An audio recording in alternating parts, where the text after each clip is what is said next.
우리 함께 사도신경으로 우리의 신앙을 고백하며 사순절 10번째 새벽 예배를 주님의 이름으로 드리겠습니다. 전능하사 천지를 만드신 하나님 아버지를 내가 믿사오며 그 외아들 우리 주 예수 그리스도를 믿사오니 이는 성령으로 잉태하사 동정녀 마리아에게 나시고 본디오 빌라도에게 고난을 받으사 십자가에 못 박혀 죽으시고 장사한 지 사흘 만에 죽은 자 가운데서 다시 살아나시며 하늘에 오르사 전능하신 하나님 우편에 앉아 계시다가 저리로서 산자와 죽은 자를 심판하러 오시리라. 성령을 믿사오며 거룩한 공회와 성도가 서로 교통하는 것과 죄를 사하여 주시는 것과 몸이 다시 사는 것과 영원히 사는 것을 믿사옵나이다. 아멘. 우리 함께 찬송가 88장 함께 찬양하겠습니다.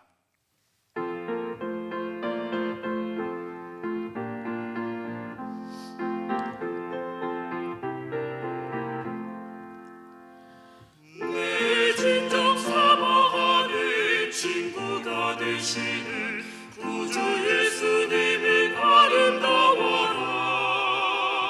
산 밑에 백합하여 빛나는 새벽별 주님 영원할 길 아주 없도다.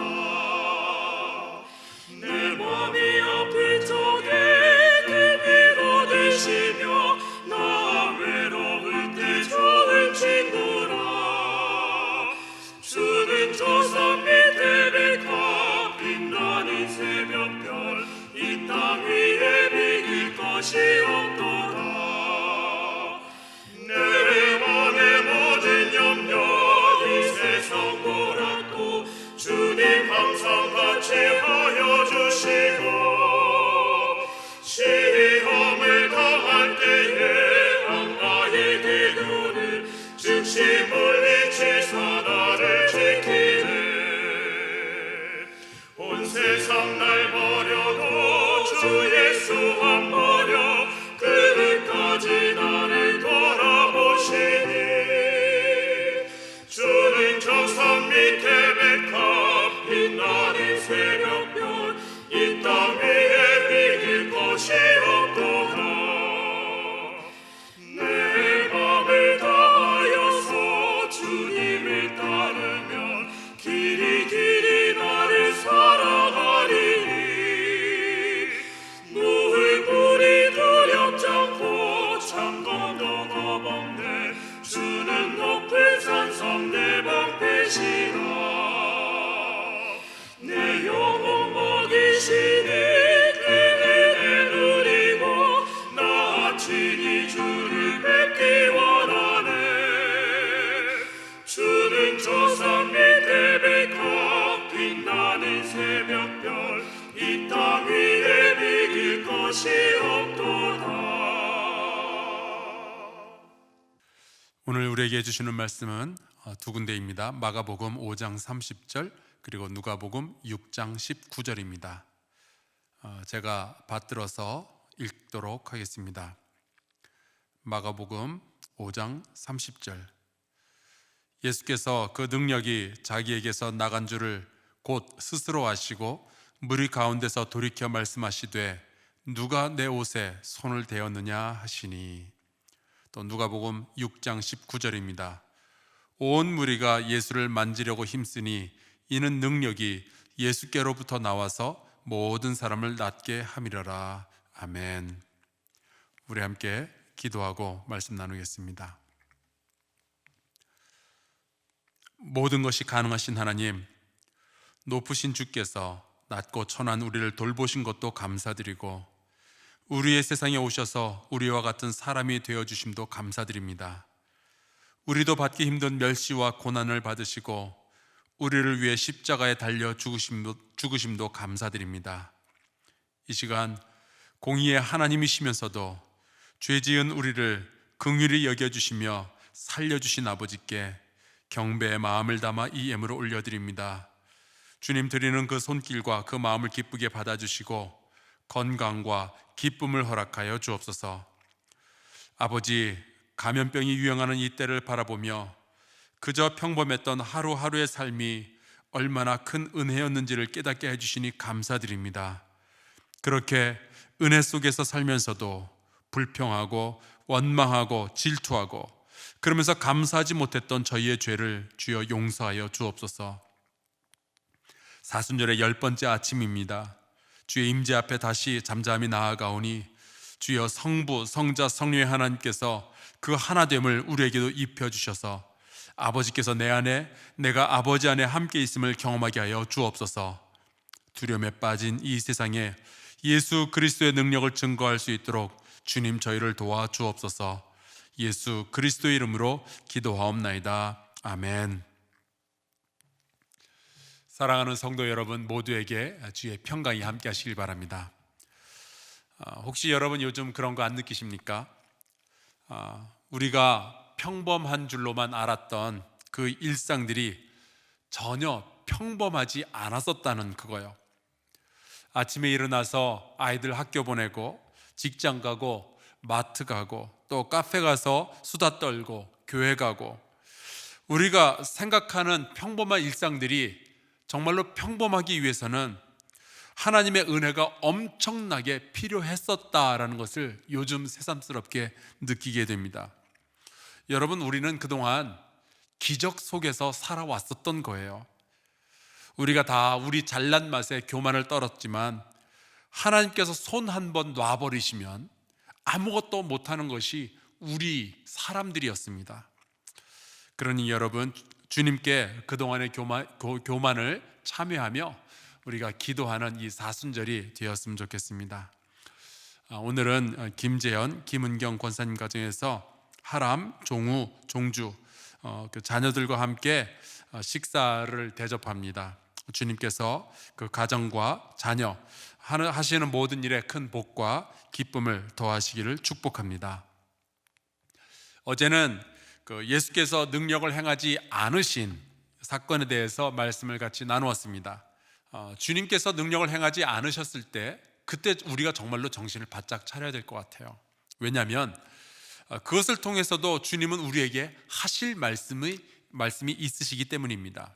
그리고 주님의 능력은 우리의 믿음과 연관성이 있다라는 것을 배웠습니다. 주님의 능력이 지금 우리의 삶에서 드러나지 않는다면 그때는 우리가 주님의 능력을 의심할 것이 아니라 우리의 믿음을 의심해 볼 필요가 있습니다. 그리고 주님의 뜻이 과연 어디에 있는지 우리가 찾아내야 되겠죠. 우리가 믿음을 위해서 기도하고 주님의 음성을 듣는 이 사순절 기간이 되었으면 참 좋겠습니다. 오늘 우리가 함께 읽은 마가복음 5장에는 수많은 기적에 대한 이야기들이 예수님의 주변에서 일어나고 있다라는 것을 기록해 놓았습니다. 거라사인의 지방에서는 귀신 들린 사람을 고쳐주시죠. 그런데 이 기적의 이야기에서는 믿음이 상관이 없었습니다. 귀신 들린 사람이 믿음을 고백한 것도 아니었고요. 그 사람의 안에 살고 있었던 그 귀신이 지극히 높으신 하나님의 아들 예수여 그냥 그렇게 부르짖은 것뿐인데 그 귀신의 믿음을 보고 치유를 해주신 것도 아니었습니다. 예수님은 그저 내가 눌린 자를 자유롭게 하겠다라는 그 선포하신 말씀 그대로 행하신 것뿐이죠. 여러분, 그래서 우리가 알게 되는 것이 하나가 있는데 주님은요 사람의 믿음과 상관없이 그냥 긍휼함과 은혜를 베푸실 때가 있다 하는 겁니다. 믿음은 고사하고 우리가 하나님과 원수가 되어 있을 때가 있었죠. 하나님의 이름을 부르지도 못할 때가 있었습니다. 그런데 주님은 우리를 보시고 먼저 우리에게 사랑과 구원을 베풀어 주셨던 거예요. 그걸 우리가 은혜라고 부르죠. 그런데요 여러분, 기적은 우리의 믿음과 상관없이 주님께서 일방적으로 우리에게 베풀어 주실 수 있는 일이지만 성경이 또한 분명히 증언하는 것은 우리의 믿음이 또한 기적을 일으킬 수도 있다라는 겁니다. 그러니까 여러분, 믿음을 가진 우리라면은요 그냥 아무 일이나 일어나라 그리고 넋놓고 기다리는 것이 아니라 적극적으로 예수님을 찾아가고 적극적으로 주님 앞에 꿇어 엎드려서 기도할 필요가 있는 거예요. 왜냐하면 모든 능력의 주인 되신 그 주님께서는요 믿음으로 찾아오는 자들에게 능력을 내어 보내실 때가 있거든요. 진정한 능력의 주인 되신 그 예수 그리스도는요, 그 능력을 혼자만 소유하시는 것이 아니라, 그 능력을 혼자만 사용하시는 것이 아니라, 그 능력을 믿음을 가진 자들에게 내보내기도 하십니다. 오늘 우리가 읽은 말씀이 바로 그 내용을 증거하고 있어요. 오늘 마가복음의 이야기의 주인공은 12해를 혈루증으로 앓아온 여인입니다. 이 여인이 지난 12년 동안 어떻게 지냈는가? 26절에 이렇게 이야기합니다. 많은 의사에게 많은 괴로움을 받았고 가진 것도 다 허비하였으되 아무 효험이 없고 도리어 더 중하여졌다. 여러분, 이 여인에게 소망이 아예 없었던 것은 아니었죠. 재산이 있었고요, 또 의사들이 있었기 때문에 그들에게 소망을 두었었습니다. 내 돈을 받으면 이 의사들이 나를 고쳐주지 않을까, 그런 소망이죠. 그렇지만 그 많은 의사들 중에 그 어느 누구도 이 여인의 병을 고쳐주지는 못합니다. 그런데 말씀해 보니까 의사에게 많은 치료를 받았으나 그렇게 되어 있질 않고요, 의사에게 많은 괴로움을 받았다라고 되어 있습니다. 이유가 있어요. 본문에 나오는 이 혈루증이라는 병은 우리가 아는 것처럼 몸에 이렇게 상처가 나서 피가 나오는데 그게 응고가 되지 않는 그런 병이 아니라 여인이 하혈을 하는 병입니다. 그게 멈추지를 않는 거예요. 그러니 얼마나 살기가 곤란하겠어요. 얼마나 힘들겠어요. 요즘 우리가 코로나19를 방지하기 위해서 마스크를 하고 다니잖아요. 혹시라도 나에게 있는 바이러스가 다른 사람들에게 옮겨질까 봐. 그래서 공공장소에서 마스크를 안 하면 사람들이 싫어한답니다. 그리고 제가 또 집에 들어가면요, 제 아내가 바깥에 다녀왔으니 손부터 닦아라, 그런 이야기를 합니다. 병균 묻혀왔을까 봐 그러는 거죠. 2000년 전 이스라엘에서는요, 몸에서 피가 흐른다, 그러면 그 사람은 부정하다라고 여겼습니다. 그래서 하혈하는 여자에게는 사람들이 가까이 가지도 않는 거예요. 부정함이 올까 봐. 게다가 2000년 전이면 대부분의 의사들은 다 남자였습니다. 그들에게 때로는 이 여자가 찾아가서 자기의 몸을 보여주기도 하고 자기의 상황을 설명하기도 해야 되는데 그게 얼마나 괴로웠겠어요. 감추자니 병이 있고 드러내자니 수치스러운 거죠. 여러분, 근데 우리도 그렇지 않습니까? 제가 목회를 하면서 20년간 목회를 하면서 깨닫는 것은요, 대부분의 사람들은 다른 사람들에게 말할 수 없는 내면의 어두움과 분노와 상처와 때로는 욕망들이 있다는 거예요. 각 가정마다도 이런 이야기들은 다 가지고 있어요. 말 못할 부모님에 대한 이야기, 자녀의 이야기, 남편과 아내 이야기 등등. 이러한 눌림으로부터 벗어나고 싶지만, 그 상처와 그 수치로부터 벗어나고 싶지만 그게 어려우니까 그냥 묻어두고 살아가는 거예요. 그런데 그러한 비참한 상황 속에서 이 여인이 예수님에 대한 소식을 듣게 됩니다. 그리고 다시 소망이 새록새록 솟아나는 거예요. 여러분, 그리스도에 대한 이야기는 우리에게는 혹시 평범할지 모르지만 누군가에는 생명이 살아나는 소망의 소식이 될 줄로 믿습니다. 그래서 우리는 예수님에 대한 이야기를 세상에 자꾸만 전해야 되는 거죠. 이 여인이 예수님을 찾아옵니다. 그런데 12년 동안 온갖 의사들에게 하도 괴로움을 많이 받았는지라 선뜻 예수님 앞에 나서지를 못하는 거예요. 게다가 사람들이 많은데 누군가의 앞에 나서서 자기 병에 대한 이야기를 하기도 참 어렵죠. 그래서 이 여인은 그러한 상황 속에서 이렇게 행동을 합니다. 예수의 소문을 듣고 무리 가운데 끼어 뒤로 와서 그의 옷에 손을 대니. 저는 이 말씀을 읽는데 참 슬프다 하는 생각이 들었습니다. 무리 가운데 끼어서 그냥 평범한 척, 다른 사람들하고 똑같은 척, 아무 문제 없는 척, 그렇게 하고 있는 거죠. 가끔 우리도 그러지 않습니까? 우리 가정은 아무 문제 없는 척, 나는 영적으로 건강한 척. 그런데 마음 한구석에는 아무에게도 털어놓을 수 없는 그런 상처들이 있을 때가 있죠. 이 여인은 예수님의 앞으로도 오지 못하고 뒤로 접근합니다. 아픔, 수치심 때문에요. 위축되어 있는 거예요. 열등감이 있는 겁니다. 그런데 이 여인이 예수님의 손에 몰래 예수님의 옷에 몰래 손을 댑니다. 왜냐하면 28절에 이렇게 기록이 되어 있어요. 이는 내가 그의 옷에만 손을 대어도 구원을 받으리라 생각함일러라. 믿음이 있었던 거죠. 그리고 29절에 이렇게 됩니다. 이에 그의 혈루 근원이 곧 마름에 병이 나은 줄을 몸에 깨달으니라. 여러분, 여인의 입장에서 볼 때는 이거는 할렐루야입니다. 기적이 일어났던 거예요. 그의 믿음이 놀라운 기적을 일으킨 거죠. 그런데 그 순간 여인만 뭘 깨달은 것이 아니라 예수님도 무언가를 깨달으셨어요. 30절, 예수께서 그 능력이 자기에게서 나간 줄을 곧 스스로 아시고, 예수님은 여인의 병 낫는 그 기적의 능력이 자기에게서 빠져나갔다라는 것을 깨달으신 겁니다. 저는 이 말씀을 읽으면서 그런 질문을 해봤어요. 예수님이 자기에게서 치유의 능력이 여인에게로 흘러나간 것을 기뻐하셨을까 하는 거죠. 여러분은 어떻게 생각하세요? 예수님의 능력이 빠져나간 것을 예수님이 즐거워하셨을 것 같아요? 아니면 불편해하셨을 것 같아요? 말씀을 보면요, 예수님은 그 여인을 보면서 네가 내 능력을 빼갔구나 야단을 치시는 것이 아니라 칭찬을 하십니다. 예수께서 이르시되 딸아, 내 믿음이 너를 구원하였으니 평안히 가라. 내 병에서 놓여 건강할지어다.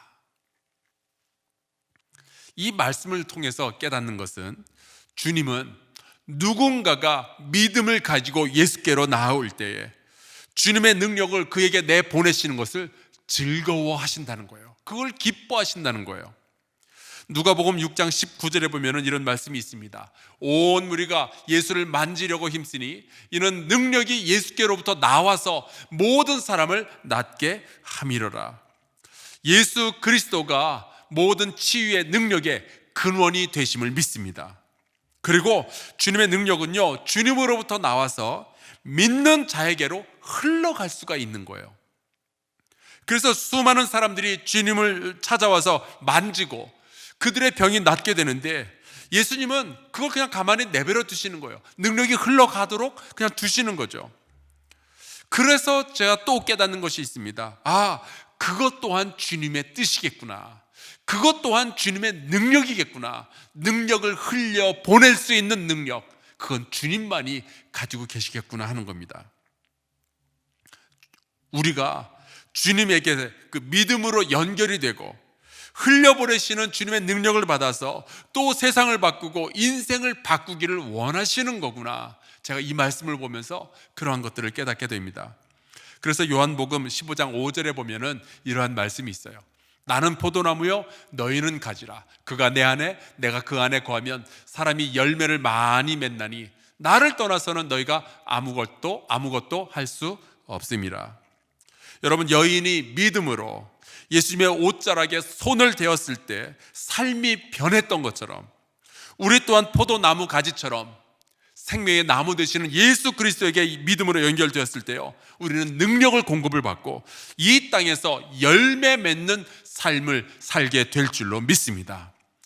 우리 이 사순절 동안에 그 믿음을 위하여 예수님께 연결되기 위해서 예수님의 능력을 받기 위해서 함께 기도하는 저와 여러분 될 수 있기를 주의 이름으로 축복합니다. 우리 예배를 다 마친 후에 찬양이 연주가 될 텐데 그동안에 세 가지 기도의 제목을 가지고 함께 기도했으면 좋겠어요. 첫째, 대한민국을 위해서 기도합시다. 주님, 위기에 빠진 이 대한민국을 구원하여 주옵소서. 감염병과 싸우는 이들, 또 감염병으로 고통받는 이들을 주님 긍휼히 여겨 주옵소서. 둘째로 우리 참회의 기도를 드렸으면 좋겠어요. 주님께서 주신 은혜를 평범하다 여기며 감사하지 못했던 저희의 교만을 용서하여 주옵소서. 세 번째, 능력을 내보내시는 주님과 믿음으로 연결되게 하시고 그 믿음으로 그 능력을 받으며 세상을 변화시키는 우리 성도들이 되게 하여 주옵소서. 우리 같이 주기도문함으로 예배 마치겠습니다. 하늘에 계신 우리 아버지여, 이름이 거룩히 여김을 받으시오며 나라가 임하시오며 뜻이 하늘에서 이루어진 것 같이 땅에서도 이루어지이다. 오늘 우리에게 일용할 양식을 주시옵고 우리가 우리에게 죄 지은 자를 사하여 준 것 같이 우리 죄를 사하여 주시옵고 우리를 시험에 들게 하지 마시옵고 다만 악에서 구하시옵소서. 나라와 권세와 영광이 아버지께 영원히 있사옵나이다. 아멘.